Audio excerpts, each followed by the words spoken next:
আসসালামু আলাইকুম ভিউয়ার্স, এখন আছি উত্তর কাঠঠুলি না উত্তর কাঠঠুলি ভাই, ওর নাম কি রে?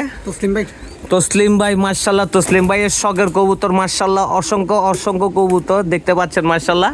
এখন যেহেতু দিনের বেলা কবুতর ছাড়া আছে, অনেকগুলো কবুতর তসলিম ভাই আমাকে দিয়ে দিবে ইনশাল্লাহ। যারা ঘরোয়া কবুতর পছন্দ করেন, প্রত্যেকটা কবুতর ডিম বাচ্চা নিয়ে বসে আছে। অবশ্যই কবুতরগুলো সব ছাড়ানো কবুতর দেখতে পাচ্ছেন মার্শাল্লাহ, অসংখ্য অসংখ্য কবুতর মার্শাল্লাহ। মিনিমাম ভাই কয় জোড়া হবে?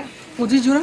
মিনিমাম 25 জোড়া কবুতর। যারা ঘরোয়া ভালো কবুতর নিতে চাচ্ছেন অবশ্যই চলে আসবেন গাউসিয়া পাখিঘর ইনশাল্লাহ। এখন যেহেতু এগুলো ছাড়া ধরা সম্ভব না, আর ইনশাল্লাহ রাতের মধ্যে কবুতর চলে আসবে। যাদের প্রয়োজন হবে, যদি আসতেও না পারেন ইনশাল্লাহ আমার প্রোফাইলের নাম্বার দেওয়া আছে, কল দিবেন। কল দেওয়ার সাথে সাথে যত জোড়া কবুতর আছে ইনশাল্লাহ বাছি বাছি নিতে পারবেন, স্ক্রিনশট দিয়ে দিবেন, আমি আপনার জন্য রাখিয়ে দেবো। অবশ্যই হোম ডেলিভারি দেওয়ার সুযোগ সুবিধা হচ্ছে। আমার লোকেশন হচ্ছে দেওয়ানহাট সিটি কর্পোরেশন মার্কেট, 11 নম্বর দোকান, গাউসিয়া পাখিঘর ইনশাল্লাহ। দেওয়ানহাটে কালকে হাটবার আছে, কালকে বৃহস্পতিবার হাটবার আছে ইনশাল্লাহ। হাটবার থেকেও নিতে পারবেন। আর অসংখ্য ফেন্সি কবুতর আছে। ধন্যবাদ, সবাই ভালো থাকবেন।